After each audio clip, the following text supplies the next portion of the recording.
কেউ ওযু করেছে, বাড়িতে নামাজ পড়তে যাবে, হঠাৎ তার পিছনে রাস্তা থেকে বাতাস বার হয়ে গেল।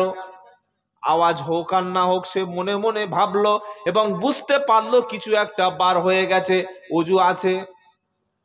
বলেন, ওই অবস্থায় যদি নামাজ পড়ে, নামাজ হবে? ভালো করে বলুন, হবে না তো? কেউ ধরুন নামাজ পড়ার জন্য বাড়ি থেকে ওযু করেছে, ওযু করার সময় ডান দিকের পাটা ভিজুইনি, মনে নাই পাটা তার ধোয়া হয়নি, সব ধুয়েছে কিন্তু ওযুর জন্য ডান পাটা ধুইনি, ওযু কি হবে? 75% হবে তো? 80% হবে না? আরে একটা অংশ তো ধুইনি, হবে না? হবে। ওই অবস্থায় যদি সে ব্যক্তি নামাজ পড়ে, তার নামাজ কেন হবে না? ওযু না করলে, পবিত্র অর্জন করলে তার নামাজ হবে না। কেউ যদি ভুলেও ওযু না করে নামাজ পড়ে, তার নামাজও কেন হবে না? পবিত্রতা অর্জন করা ফরজ। কেউ যদি ওযু করে ঘুমিয়ে পড়ে, ওযু ভাঙবে না? ভাঙবে না। ওযু ভাঙার কারণগুলো প্রথমে শুনুন, তারপর ঈমান ভাঙার কারণ বলছি। পেশাব করলে ওযু ভেঙে যায়, পায়খানা করলে ওযু ভেঙে যায়, পেশাব এবং পায়খানা রাস্তা থেকে কিছু বার হলে ওযু ভেঙে যায়। কেউ যদি ঘুমিয়ে পড়ে যায়, ওযুটা নষ্ট হবে। বেহুশ হয়ে গেলে ওযু নষ্ট হবে। কেউ যদি পাগল হয়ে যায়, ওযু নষ্ট হবে। কেউ যদি সেন্সলেস হয়ে যায়, ওযু নষ্ট হবে। ওযু যদি কারো নষ্ট হয়, সে যদি বুঝতেও না পারে, ওই অবস্থায় নামাজ পড়লে নামাজ হবে না। অনেকে বলে মৌলবীদের ঘুরন ফিরনের কল আছে, এটা বলে না? বলে না? যারা যারা পড়েছেন আগে তওবা পড়ুন, আগে 3 বার তওবা ইস্তিগফার পড়ুন, কলেমা পড়ে নিন, একবার তবে বক্তব্য করুন। আল্লাহর কসম করে বলছি, মৌলবীর বাপেরও ঘুরন ফিরনের ক্ষমতা নাই। ইসলাম যতটুকু ঘোরাতে বলেছে ততটুকু। জেরে বলো, কিভাবে মৌলবীদের ঘুরন ফিরনের কল ইসলাম ঠিক করে দিয়েছে।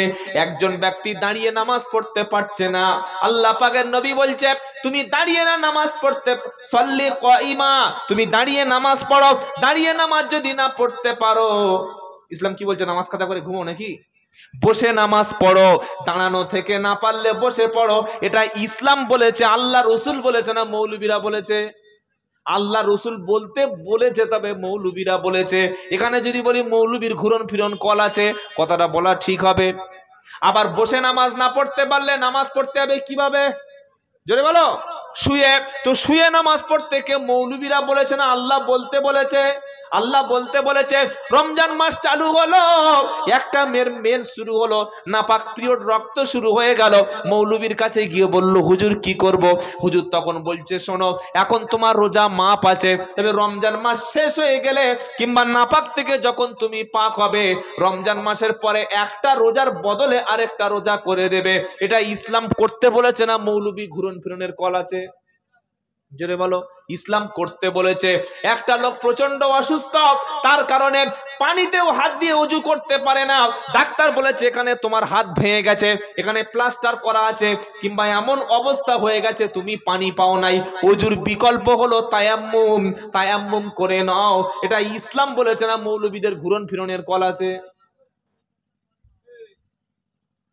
ও আমার সে গরম পানি বলেছিলাম, কোন দিকে গেল? কল পাশে বসে থাকলে খাওয়া হয়ে যাবে। এখানে একজন বসুন না, কেউ আছে? এই কথাটা কোনোদিন আর বলবেন না যে মৌলবীদের ঘুরন ফিরনের কল আছে, ইনশাআল্লাহ বলেন। কেন? আল্লাহ যতটুকু ইসলামে মৌলবীদের ঘুরাতে বলেছে ততটুকু ঘুরাতে পারবে, তার বেশি পারবে না। আল্লাহ যতটুকু নির্দেশ দিয়েছে তার বেশি সম্ভব হবে না। পৃথিবীর সমস্ত মৌলবীরা মিলে, শুনে রাখো, পৃথিবীর সমস্ত ইমাম সাহেব, মৌলবী সাহেবরা মিলে যদি বলে যে যে ব্যক্তি গরিব বা খাওয়া হচ্ছে না, ঘর বাঁধতে পারে না, প্রচন্ড ক্যান্সার রোগীর চিকিৎসায় মারা যাচ্ছে, সে যদি অল্প করে সুদ খায় তার জন্য জায়েজ হতে পারে, এটা পৃথিবীর কোনো মৌলবীর ক্ষমতা আছে? ক্ষমতা নাই, কারণ আল্লাহ তো হালাল করে নাই। তবে শূকরের মাংস, শুনছেন আপনারা? শূকরের মাংস কঠিন পরিস্থিতিতে, মরা মাংস কঠিন পরিস্থিতিতে মাজুরতা অবস্থায়, যেখানে অন্য কোনো উপায় নাই, শূকরের মাংস বা মরা মাংস, সেই ক্ষেত্রে তার জন্য সামান্যটুকু পরিমাণ খাওয়া হালাল, চলবে চলবে জীবন বাঁচানোর জন্য। গোটা কোরআনুল কারিমে ভালো করে শুনে রাখেন কেন মৌলবীদের দোষ দেন ঘুরন ফিরনের কল আছে। কোরআনে শূকরের মাংসকে 4 জায়গায় হারাম করা আছে। সূরা বাকারা 173 নম্বর আয়াতে, সূরা মাইদা 3 নম্বর আয়াতে, সূরা নাহালের 115 নম্বর আয়াতে, সূরা আনআমের 142 নম্বর আয়াতে আল্লাহ পাক গোটা কোরআনুল কারীমের মধ্যে 4 জায়গায় শূকরের মাংসকে হারাম করেছে। যেমন 173 নম্বর আয়াতে আল্লাহ পাক বলছেন, ইন্নামা হাররামা আলাইকুমুল মাইতাতা ওয়াদ-দামা ওয়া লাহমাল খিনজির ওয়ামা উহিল্লা বিহি লিগাইরিল্লাহ ফামানিদতুররা গায়রা বাগিন ওয়ালা আদিন ফালা ইসমা আলাইহি ইন্নাল্লাহা গফুরুর রহিম। এটা দ্বিতীয় পারা 5 পৃষ্ঠা প্রথম লাইনে 173 নম্বর আয়াতে পাবেন। ইন্নামা হাররামা আলাইকুমুল মাইতাতা। এই যে ভাই আমার দিকে দেখো, ভালো চা সবাইকে পাইকারি দিও না, পাশে রেখে দাও, যদি কেউ চা প্রেমিক হয় উঠে এসে খেয়ে নেবে। আর আমি নেমে গেলে মুফতি সাহেব যখন আসবে 5 মিনিট ইচ্ছা মতো দিয়ে দেবেন, চা খেয়ে নেবে। চা খাওয়ার চাইতে আমাদের রুহের খোরাকটা খুব দরকার বেশি। কি বলছেন আপনারা? হ্যাঁ, যদি কারোর খাওয়ার ইচ্ছা হয় আপনি রাখুন, এসে খেয়ে যাবে, অসুবিধা নেই। বা একটু হাতের ইশারা করবেন, আমি খাবো, নিয়ে যাবেন। এটা লজ্জার কিছু নয় ভাই। যারা খাবে তারা ভাববে যে সালা আমরা খাচ্ছিলাম 12টা বাজিয়ে দিল, আবার গালাগালি করবে। যাদের প্রয়োজন এসে খেয়ে যাবে, আপনারা রেগে গেলেন না তো? আল্লাহ কোরআনে বলছে ইন্নামা হাররামা আলাইকুমুল মাইতাতা ওয়াদ-দামা ওয়া লাহমাল খিনজির। ভালো করে শুনুন কেন মৌলবীদের বলেন ঘুরন ফিরনের কল আছে।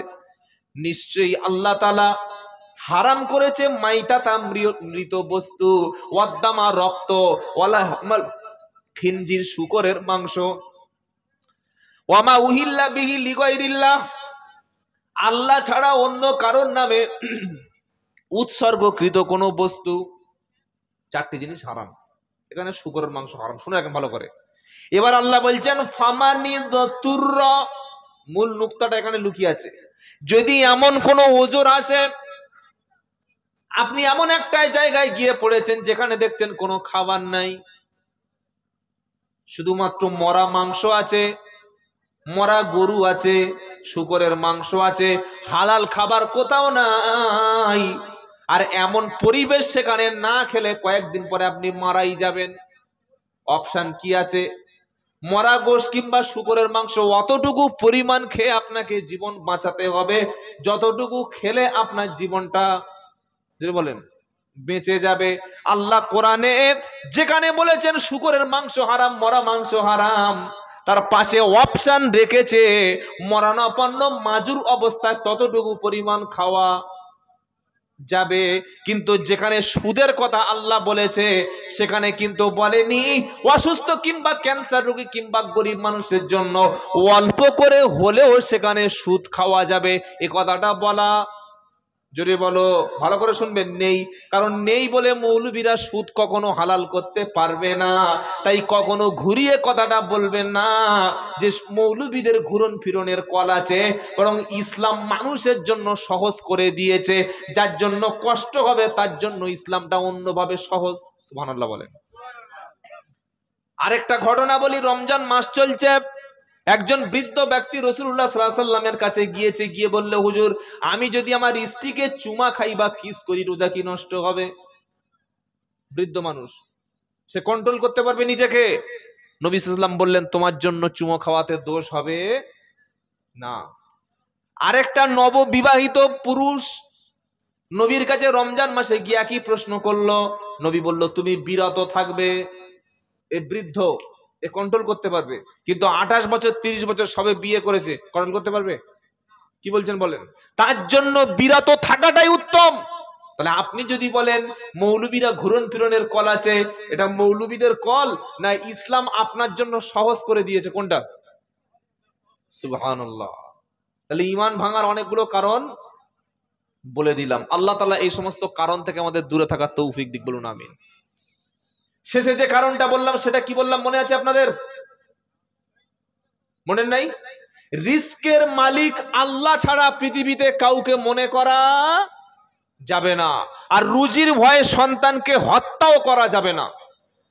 আল্লাহ সন্তান দিয়েছে, দুটো হোক, তিনটে হোক, চারটে হোক, পাঁচটা হোক, আপনার স্ত্রীর স্বাস্থ্যের দিকে লক্ষ্য করে আপনি আল্লাহকে খুশির জন্য ভবিষ্যতে প্রজন্মকে বাঁচিয়ে রাখার জন্য সন্তান নেবেন। অনেকে বলে হুজুর না আমাদের রাষ্ট্র বলছে দুটো, না আমাদের রাষ্ট্রে এমন কোনো আইন এখনো নেই। আমাদের প্রতিবেশী দেশের নাম চায়না, চীন। চীনের সরকার এক সময় বলেছিল একটার বেশি বাচ্চা নেওয়া যাবে না, এখন চীন সরকার বলছে তিনটে করে বাচ্চা নাও। রাশিয়ার প্রেসিডেন্ট পুতিন এক সময় বলেছিল একটার বেশি বাচ্চা হলেই তাকে শাস্তি দেওয়া হবে, এখন পুতিন বলছে 7টা করে বাচ্চা নাও, 10 লক্ষ রিয়াল দেবো, 10 লক্ষ ডলার দেবো। কেন বলছে? সেই সমস্ত দেশগুলো একটা বাচ্চা নিয়ে নিয়ে এমন হয়ে গেছে শুধু বৃদ্ধ আর বৃদ্ধ, কোনো শ্রমিক নেই, কোনো লেবার নাই, কলকারখানায় কাজ সব বন্ধ, মাথায় হাত দিয়ে বসে আছে আল্লাহ বাচ্চা পাবো কই। সুবহানাল্লাহ বলতে ইচ্ছা করে না? রাজ্জাক তো আল্লাহ, আল্লাহ ছাড়া কাউকে রাজ্জাক মনে করা যাবে না। এবার আমি কি বলেছিলাম, ঈমান যে আছে কিংবা নাই এটা টেস্ট করব আপনাদের, আমিও টেস্ট করব ইনশাআল্লাহ। ইনশাআল্লাহ বলেন। ঈমান টেস্ট করবেন কিভাবে, খাঁটি মুমিন চিনবেন কিভাবে? প্রথমে দেখি খাঁটি ঈমান কার কার আছে। ইন্নামাল মুমিনুনাল্লাযীনা আমানু বিল্লাহি ওয়া রাসূলিহি সুম্মা লাম ইয়ারতাবু ওয়া জাহাদু বিআমওয়ালিহিম ওয়া আনফুসিহিম ফি সাবিলিল্লাহি উলাইকা হুমুস সাদিকুন। 26 পারা সূরা হুজরাতের 15-16 নম্বর আয়াত আল্লাহ পাক শোনাচ্ছে ইন্নামাল মুমিনুনাল্লাযীনা আমানু বিল্লাহি ওয়া রাসূলিহি। খাঁটি ঈমানদার কেবলমাত্র তো তারা যারা আল্লাহ এবং রাসূলের উপর ঈমান আনে। প্রথমে আল্লাহর উপরে ঈমান, তারপরে রাসূলের উপর যদি বলেন ঈমান, তারপরে সুম্মা লাম ইয়ারতাবু, ঈমান আনার পরে কখনো সন্দেহ পোষণ করে না। ওয়াজাহাদু বিআমওয়ালিহিম ওয়া আনফুসিহিম ফি সাবিলিল্লাহ, আল্লাহ রাস্তায় মাল এবং জান দিয়ে জিহাদ করে যারা। জিহাদ মানে অমুসলিমকে হত্যা নয়, জিহাদ মানে অন্য ধর্মের উপরে আক্রমণ নয়, জিহাদ মানে দেশ বিরোধী কাজ নয়, জিহাদ মানে সশস্ত্র আন্দোলন না, জিহাদ মানে হলো চেষ্টা করা, জিহাদ মানে হলো কোনো কাজকে সফল করার জন্য প্রাণপণ চেষ্টা করা। আল্লাহ পাক শোনাচ্ছে মাল এবং জান দিয়ে আমার পথে মুজাহাদা করবে যারা, ঈমানের দাবিতে প্রকৃত মুমিন হলো তারা। সুবহানাল্লাহ। আবার প্রকৃত মুমিনের কথা সূরা আনফালের মধ্যে ওখানে আল্লাহ পাক বলেছে যে প্রকৃত মুমিন আবার কারা। এখানে সূরা হুজরাতে বলছে যে ঈমান আনে আল্লাহ রাসূলের প্রতি, ঈমান আনার পরে সন্দেহ পোষণ করে না, জান এবং মাল দিয়ে আল্লাহর পথে সংগ্রাম করে, ওরা হচ্ছে প্রকৃত ঈমানদার। বলুন সুবহানাল্লাহ। আমরা তো খুব চালাক, আমরা কি বলি হুজুর আপনার জন্য জান দেব, লড়বো। ভাই জান দিবি লড়বি, মসজিদে কাজ হচ্ছে 2 বস্তা সিমেন্ট দে, বলছে আমার এখন লকডাউন চলছে। কি গো আছে না নাই? বললে হুজুর মাদ্রাসাকে খুব ভালোবাসি। খুব ভালোবাসিস? বললে হ্যাঁ। বলে ঘরের সামনে মাদ্রাসা হচ্ছে, তো ছেলেটা মাদ্রাসায় দে। মাদ্রাসা ছেলে দেয় নাকি? কিন্তু ভিখারি ছেলেরা পড়ে। আমার ছেলে বড় মিশনে পড়াবো, বড় বড় বড় মিশন। এদিকে বললি মাদ্রাসাকে ভালোবাসি, ছেলে একটাও তো কোরআন জানে না, কোথায় ভালোবাসার নমুনা বলো? আমরা বললাম আল্লাহ আপনাকে খুব ভালোবাসি, রাসূল আপনাকে খুব ভালোবাসি। তো যখন ভালোবাসো, আল্লাহ আগে চেয়েছে মাল, পরে চেয়েছে জান। আমরা বললাম হুজুর জান দেব, মাল কিন্তু দেব না। ইসলাম আগে চেয়েছে মাল, পরে দেবে জান। আগে মাল এবং পরে দেবে জান যারা খাঁটি ঈমানদার হলো। আগে সাহাবারা দিয়েছে জান না মাল? বলো না। আগে দিয়েছে মাল, পরে দিয়েছে জান। তাই তারা সাহাবা। আমরা খুব চালাক, আল্লাহর জন্য কাঁদতে পারি, রসুলের জন্য কাঁদতে পারি।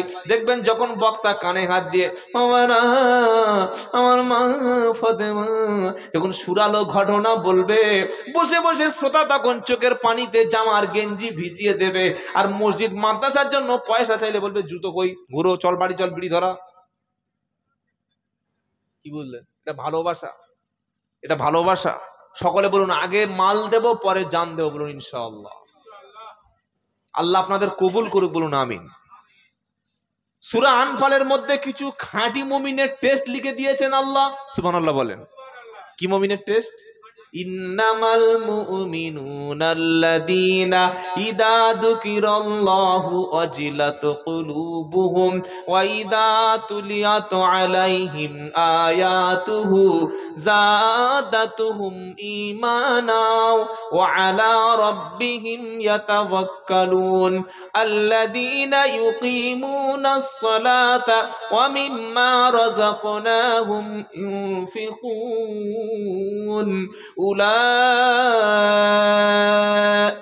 হুমুল মুমিনুনা হাক্কা লাহুম দারাজাতুন ইনদা রাব্বিহিম ওয়া মাগফিরাতুন ওয়া রিজকুন কারীম।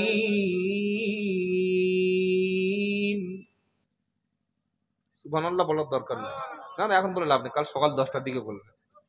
আল্লাহু আকবার। আপনাদের দোষ নাই, আমাদের ভিটামিন যুক্ত বক্তব্য শুনিয়ে শুনিয়ে জিহবাটা এমন করে দিয়েছে না, কোরআন শুনলে মুখ দিয়ে সুবহানাল্লাহ বার হয় না। কি শুনলে সুবহানাল্লাহ বার হয় দেখবেন, বক্তব্য করব। বাবারা, আল্লাহর একজন ওলি বাংলাদেশে যাচ্ছিলেন বাবা, হুজুর বার হয়েছে, হঠাৎ তার একজন ভক্ত মুরিদ সুন্দরবন জঙ্গলে তিনি কাঠ ভাঙতে গেছে। যাওয়ার পরে সামনে দেখছে রয়্যাল বেঙ্গল টাইগার। বাবা, রয়্যাল বেঙ্গল টাইগার আমার বাবা, বাঘ ওর বাবা হয়ে গেছে। কি বাঘ কোনোদিন বাবা হয়? এইবার কাঠ ভাঙতে গেছে রয়্যাল বেঙ্গল টাইগার বাবা, মুরিদের ঘাড়ে যখন পড়েছে, পীর সাহেব তখন হুগলি জেলায় বসে ওযু করছিল বাবা। হাতে ছিল একটা লোটা। লোটা মানে কি? বদনা। বদনাটা হলো সে আগেকার কাঁসার মাল দেখেছেন এখানে, কাঁসার লোটা। ওই লোটাটা হুগলি জেলা থেকে চেলে দিল, ওটা এসে সুন্দরবন জঙ্গলে বাঘের নাকে পড়লো বাবা। এইবারে বাঘ ছেড়ে দিয়ে যখন জঙ্গলের মাঝখানে চলে গেল, পরদিন হুজুরের সামনে একজন ব্যক্তি লোটা নিয়ে হাজির হয়ে গেল। লোটায় দেখছে একটু দুমড়ে গেছে, দাগ বসে গেছে, টুপে গেছে। মুরিদরা তো অবাক, এই লোটার গায়ে কেন দুমড়ে যাওয়া, টুপে যাওয়া দাগ? সবাই বলছে ব্যাপারটা কি? তখন ওই মুরিদ বলছে, তোমরা জানো না, গতকাল বিকাল 4:30 সুন্দরবন জঙ্গলে আমাকে যখন বাঘ নিয়ে টেনে যাচ্ছিল, হঠাৎ আমার পীর সাহেব হুগলি থেকে বসে তার কাস্পের চোখ খুলে গেল, 3 নম্বর চোখটা খুলে গেল। তিনি চেলে দিয়েছেন লোটা 200 কিলোমিটার দূর থেকে, বাঘ মার খেয়ে পালিয়ে গেছে। সেই বদনা দরবারে হাজির। জোরে বলো। এইরকম বক্তব্য হলে তখন আর সুবহানাল্লাহ বলা যাবে না, তখন আপনি আপনি বার হয়ে যাবে। আচ্ছা, এই বক্তব্য কোন স্কুলের পড়া ছেলে বিশ্বাস করবে? যে ছেলেটা সায়েন্স পড়েছে, তার সাধারণ একটা জ্ঞান আছে, একটা বদনার ওজন যদি 1 থেকে 1.5 কেজি হয়, সেই ওজনের বদনাটা হুগলি জেলা থেকে এসে কোনোদিন সন্দেশখালি পড়তে পারে কিনা? এই বাবাজিরা, এই ভণ্ডামিগুলো আপনাদের শুনিয়ে শুনিয়ে শুনিয়ে আপনাদের কান এখন ঝালাপালা। যখন কোরআন বলি তখন আর শুনতে ভালো লাগে না, হাদিস বললে শুনতে ভালো লাগে না, নবী সাহাবাদের জীবনী শুনতে ভালো লাগে না, এরকম বদনা চালা ঘটনাগুলো শুনতে ভালো লাগে। আল্লাহ মাফ করে দিক, সকলে বলুন আমিন। আপনি ঠিকই প্রশ্ন করেছেন, দোষ আমাদের, আমরাই তো সমাজকে ধ্বংস করেছি কিছু ব্যক্তি। সেজন্য আপনাকে আলেম চিনতে হবে, বক্তা চিনতে হবে, যাকে তাকেই দাওয়াত করে মঞ্চে চাপিয়ে দেবেন না, বড় ক্ষতি হয়ে যাবে। আর স্টেজে এরকম যোগ্য ওলামা বসিয়ে রাখবেন, যেন ভুল বললে সঙ্গে সঙ্গে ধরতে পারে ভাই এটা হাদিস বিরোধী কথা বলছেন, আকীদা বিরোধী কথা বলছেন, শিরকের পক্ষে দাওয়াত দিচ্ছেন, গাইবের খবর পিসাবকে চাপিয়ে বলবেন না। কথা মনে থাকবে ইনশাআল্লাহ। একটা মানুষ হুগলি থেকে বদনা চলে দিল, বিজ্ঞান দ্বারা মিথ্যা কথা।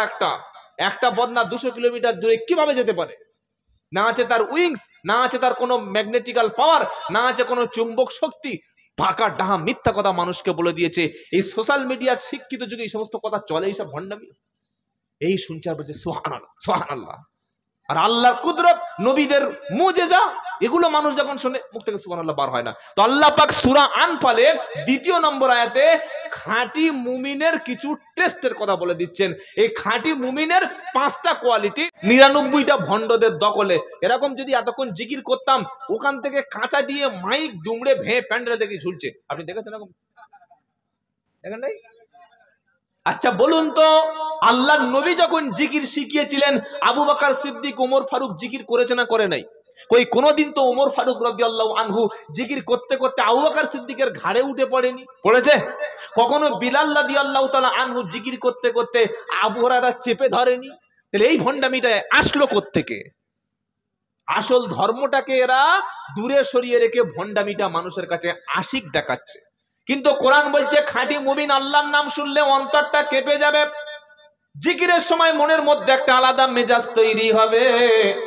2 নম্বর হলো ওয়াইদা তুলিয়াত আলাইহিম আয়াতুহু যাদাতুহুম ঈমানা। আল্লাহর কোরআন তেলাওয়াতে তার ঈমানটা বেড়ে যাবে। সুবহানাল্লাহ। কোরআন যখন শুনবে হারামকে হারাম বলে ছেড়ে দেবে, হালাল বস্তুকে তখন ভক্ষণ করবে, ফরজ ওয়াজিব সুন্নাত তার দ্বারাই আমল হবে, নিষিদ্ধ নাজায়েজ কাজগুলো তার দ্বারাই ছেড়ে যাবে। কোরআন শোনার পরে অটোমেটিক নিজেকে পরিবর্তন করে নেবে। 3 নম্বর হলো ওয়া আলা রাব্বিহিম ইয়াতাওয়াক্কালুন। খাঁটি মুমিনের 3 নম্বর কোয়ালিটি হলো ভরসা করবে একমাত্র কার উপরে? জোরে বলুন আল্লাহ।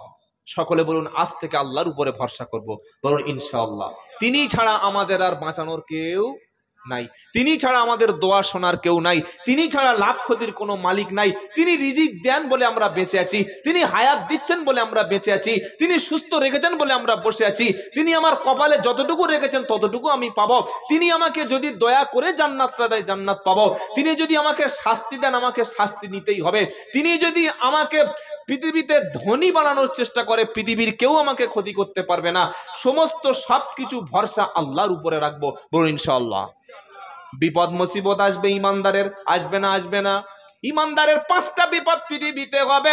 ওয়ালানা বুলুওয়ান্নাকুম বিশাইইম মিনাল খাউফি ওয়াল জুই ওয়া নাকসিম মিনাল আমওয়ালি ওয়াল আনফুসি ওয়াস সামারাতি ওয়া বাশশিরিস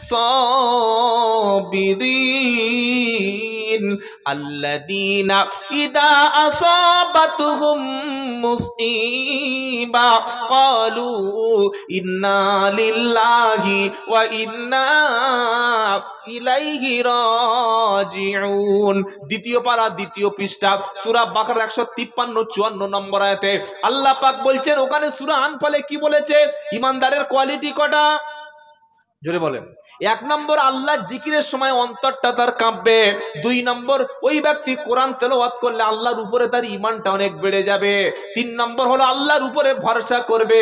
আর আল্লাহ পাক বলছে খাঁটি ঈমানদার আমার উপরে ভরসা করবে। যখন ঈমানদার আমার উপরে ভরসা করবে, আমি ঈমানদারের 5 রকম পরীক্ষায় ফেলে একটু দেখে নেব যে ঈমান আছে কিনা। টেস্ট করব করকম? জোরে বলো। 5 রকম বিপদ দিয়ে টেস্ট হবে। কি? ওয়ালানাবলুওয়ান্নাকুম বিশাইইম মিনাল খাউফি ওয়াল জুই ওয়া নাকসিম মিনাল আমওয়ালি ওয়াল আনফুসি ওয়াস সামারাত ওয়া বাশশিরিস সাবিরিন আল্লাযীনা ইযা আসাবাতুহুম মুসিবা ক্বালু ইন্না লিল্লাহি ওয়া ইন্না ইলাইহি রাজিউন। প্রথম পরীক্ষা হলো আমি আল্লাহ তোমাকে ক্ষুধার কষ্ট প্রথমে ভয়ে দেখাবো, ঈমান আনলে তার উপরে ভয়ের পরিবেশ তৈরি হবে। আজকের আপনারা দেখতে পাচ্ছেন সারা পৃথিবীতে নির্যাতন সব কিন্তু ঈমানদারদের উপরে হচ্ছে। একদিকে ফিলিস্তিনে এই পর্যন্ত প্রায় 50,000-এর বেশি মানুষকে শহীদ করা হয়েছে, 10 লক্ষ মানুষকে ঘরছাড়া করে দেওয়া হয়েছে।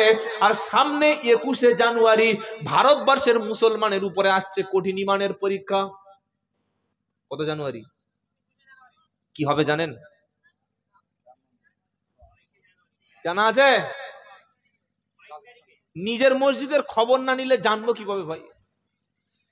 মুসলমানের ছেলেরা,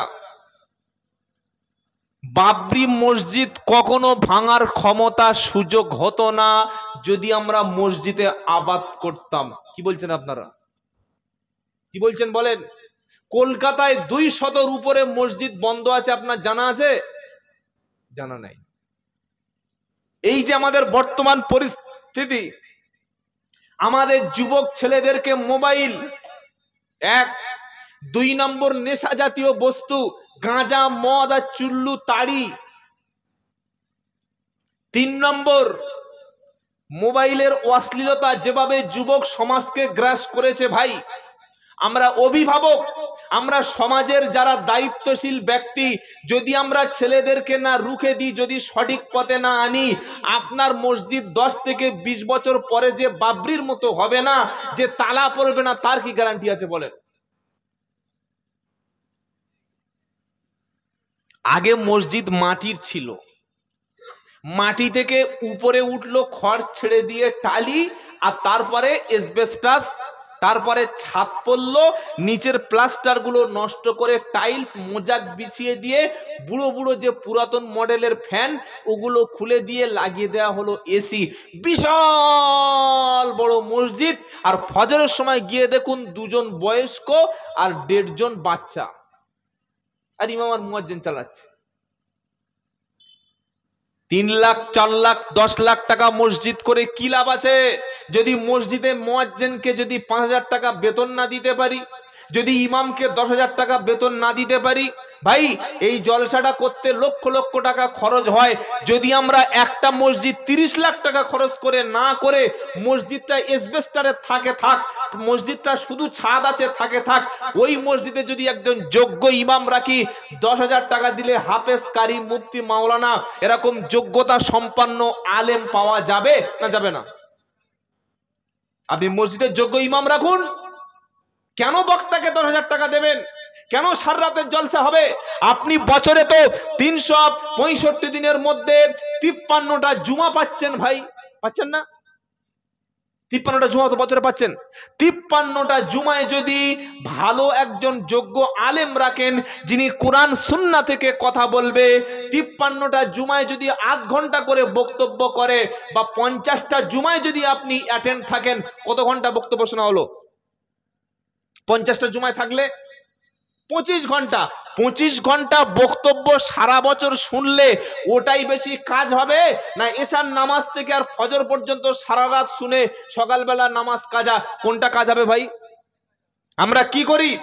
আমি বলছি না যে জলসা বন্ধ করুন, আমি বলছি না, বললে আবার আমাদের ভয় আছে, খাবো কি, তাই তো বলেন। কিন্তু সত্যটা তো আমি বলবো। আমি কেন চিল্লাচ্ছি শোনো, সারা বছর বছরে একদিন জলসা দিয়ে কতটুকু নোট করবেন মাথায় জানি না, কতটুকু মগজে থাকবে জানি না, কিন্তু যোগ্য ইমাম যদি 10 থেকে 15,000 টাকা দিয়ে মসজিদে রাখেন, বছরে হয়তো 1 লাখ থেকে 1.5 লাখ টাকা ইমাম নেবে, কিন্তু তিনি জুমার দিনে যে বক্তব্যটা কোরআন সুন্নাহ অনুযায়ী দেবে, এই বক্তব্যটা জলসার চাইতে বেশি পাওয়ারফুল, বেশি প্রভাব, বেশি আসর সমাজের উপরে করবে। আপনার কি বলছেন বলেন? তার মানে কি জলসা বন্ধ করে দিতে বলছি?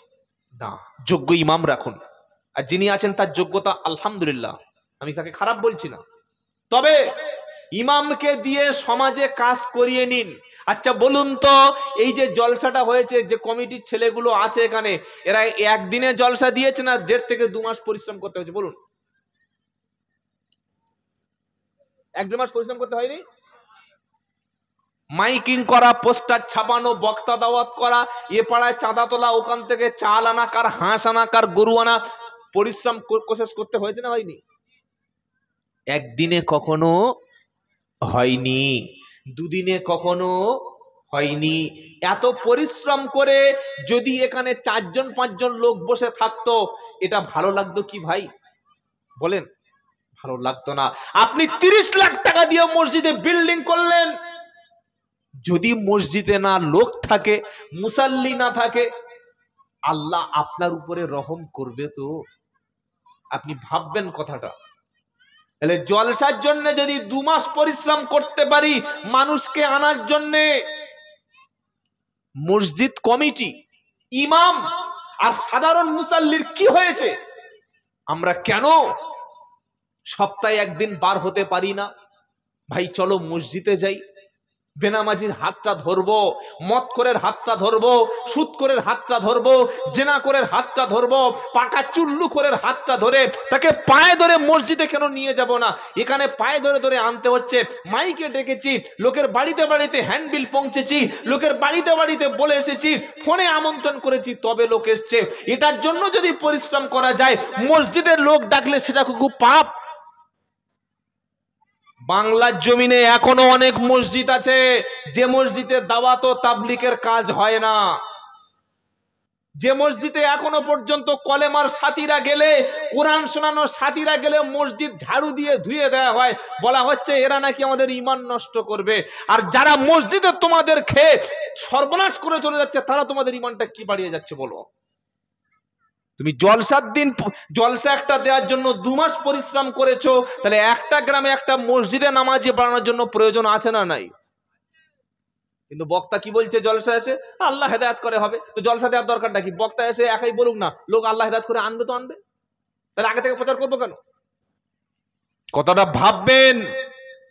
মসজিদ না বাড়িয়ে মসজিদের খোরাক, মুসাল্লি বাড়ান, ইমামের বেতন বাড়ান, প্রত্যেকটা মহল্লার ছেলে যেন কোরআন শেখে, প্রত্যেকটা বাচ্চা মেয়ে যেন কোরআন পড়তে পারে, সেই ব্যবস্থাটা করার দরকার আছে না নাই?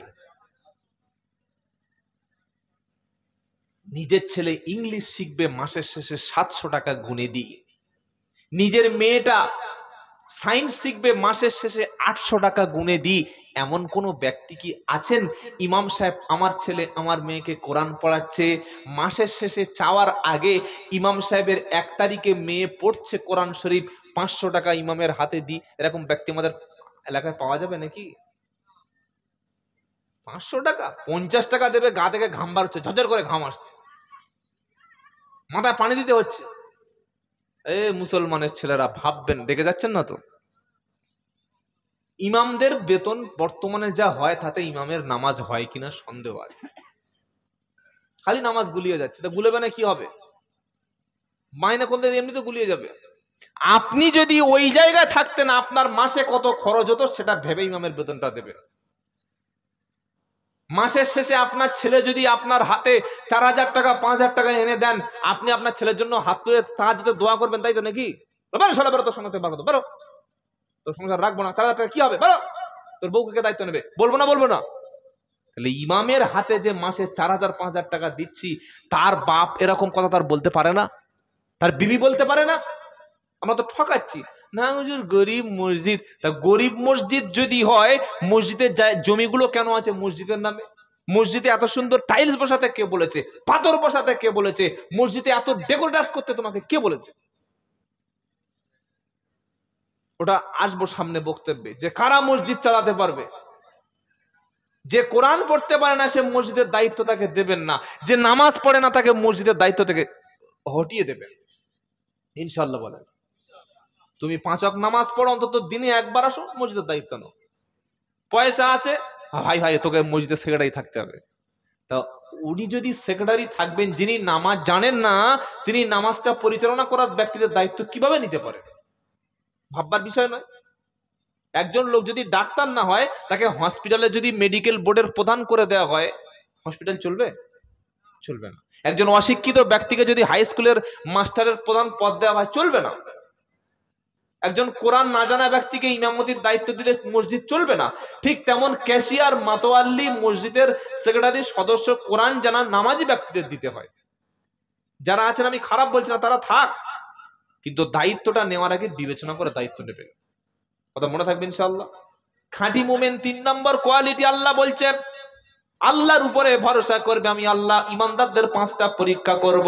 প্রথমে ভয় দেখানো হবে। সামনে দিন আসছে, বাবরি মসজিদের জায়গায় রাম মন্দির উদ্বোধন। আহা, মুসলমানদের তো কলিজাটা পুড়ে যাওয়ার কথা। 350 বছরের মসজিদ, 400 বছরের মসজিদ, সেটাকে ভেঙে মাটির সঙ্গে গুড়িয়ে দেওয়া হলো। আজ তারা লাফাচ্ছে আমরা সফল। তোমরা মন্দির করেছো, মসজিদের জায়গায় মন্দির করলে ভগবান রামচন্দ্র খুশি হবে তো? যদি খুশি হয় তাহলে তোমরা করো। আর কিয়ামতের দিন এর বিচার ইনশাআল্লাহ আল্লাহ করবে। করবে না? করবে না? কোর্ট, আইন, অফিস, আদালত আমাদের হাতে নেই। একমাত্র ভারতের জমিনে আল্লাহ ছাড়া আমাদের পক্ষে কেউ নেই। তাই আমি আব্দুল্লাহ জুবায়ের বলছি, ভাই, যদি তোমার জমি 5 বিঘে থাকে, 10 বিঘে জমি যদি থাকে, কথাটা ভাববে বাড়িতে গিয়ে বসে, খালি শুনে পালিয়ে যাবে না। 5 বিঘে 6 বিঘে জমি বিক্রি করে প্রয়োজনে তোমার ছেলেটাকে একটা আইনজীবী, একটা বিচারপতি বানাও। তা না হলে সামনে সেদিন আসছে, তুমি মুসলমান এই নামটা শুনে তোমার পক্ষে কেউ আর কেস লড়বে না, লিখে রেখে দিও। আমি আসাম সফর করেছি এবছর 3 বার। গত শেষ 3 দিন আগে যে আসাম সফর করলাম, শুনলে অবাক হয়ে যাবেন। আসামের সরকার যত সরকারি মাদ্রাসা সবগুলো বন্ধ করে দিয়েছে, মাদ্রাসাকে স্কুল বানিয়ে দিয়েছে। এবং 1000 খারেজি বা কওমি মাদ্রাসা, যেগুলো আল্লাহ জনগণের টাকার ওসিলায় চালায়। বুঝতে পারছেন না? এতিম বাচ্চা, দুস্থ বাচ্চা, এরাই তো মাদ্রাসায় বেশিরভাগ পড়ে। কেউ চাল বিক্রি করে, কেউ মাছ বিক্রি করে, কেউ সবজি বিক্রি, কেউ 1000 2000 জাকাত ফিতরার টাকায় মাদ্রাসায় দেয়। এই রকম খারেজি মাদ্রাসা আসামে 1000 বন্ধ করার সিদ্ধান্ত ইমিডিয়েটলি নিয়েছে। বাকি মাদ্রাসাটা ইমিডিয়েটলি বন্ধ করে দেবে। আসামের মানুষেরা আমাকে বললেন, ভাই আপনি দোয়া করবেন, আপনারা পশ্চিম বাংলার মানুষ আজ যাই হোক অনেক শান্তিতে আছেন, আলহামদুলিল্লাহ বলেন। কথা বুঝতে পেরেছেন? বসে খেলে ওই একটা কথা আছে না, কি হয়, বসে খেলে ভূতে কি লয়, একটা কথা আছে না? কিছু লোক লাফাচ্ছে বাংলার জমিনে, আসল অবস্থাটা হিকমত বোঝে না। এই যে বাবরি মসজিদ ভেঙে রাম মন্দির বানানোর একটাই উদ্দেশ্য, তাদের সমস্ত ভোট আমরা এক জায়গায় করব। তবে আমরা মুসলমানরা উস্কানিতে পা দেব না, বলুন ইনশাআল্লাহ। বলুন ইনশাআল্লাহ। আমরা সবাই এক থাকবো, বলুন ইনশাআল্লাহ। কে হানাফি, কে সাফি, কে ফুরপুরা, তবলিগ, আজানগাছি, কাদরিয়া, চিস্তিয়া, এসব ফেরকাবাজি বন্ধ করো। এখনো পর্যন্ত মানুষ দেখছি ফেরকাবাজি করছে জলসায়। আমরা ফুরপুরা সিলসিলা, আমরা দাদা হুজুরের সিলসিলা, আমরা সব জান্নাতি। আমরা তবলিগ জামাত করি, আমরা আল্লাহ রাস্তায় বার হই, আমরা জান্নাতি। আমরা উমুক পীর সাহেবের মুরিদ, আমরা সব জান্নাতি। ভাই তোরা সব জান্নাতে যাবে আর বাদ বাকি সব জাহান্নামে যাবে?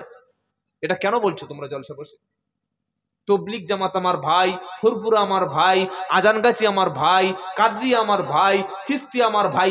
যে কলেমা পড়েছে, যে 5 ওয়াক্ত নামাজ পড়ে, যে শিরিক করে না, যে কাবা শরীফের দিকে নামাজ পড়েছে, সে জান্নাতের ট্রেনে উঠে গেছে, বলুন সুবহানাল্লাহ। এই কথা আমরা বক্তারা বলতে পারি না? গোটা বিশ্ব এখন চলছে চক্রান্ত, মুসলমানদের ধ্বংস করবে। গোটা বিশ্বের চক্রান্ত ইমানদার ধ্বংস করব। গোটা বিশ্বের চক্রান্ত সমস্ত মাদ্রাসা মসজিদ ধ্বংস করব। আর সেদিন দেখলাম একটা বক্তব্য, একজন বক্তা দেখি কবর থেকে খুশবু সেন বার হচ্ছে, সেটার পক্ষে দলিল খুঁজছে।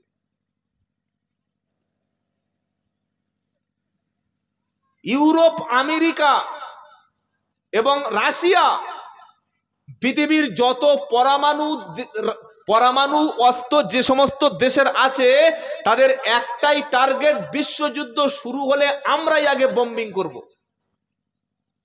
আচ্ছা একটা প্রশ্ন করি, যারা স্কুলে অন্তত পড়েছেন, হাই স্কুল পর্যন্ত গেছেন বা কলেজে গিয়েছেন, 1945 সালে 6 এবং 9 আগস্ট জাপানে হিরোশিমা নাগাসাকি বোমা বিস্ফোরণ হয়েছিল, পরমাণু বোমা আমেরিকা ফেলেছিল। এটা মনে আছে কারো?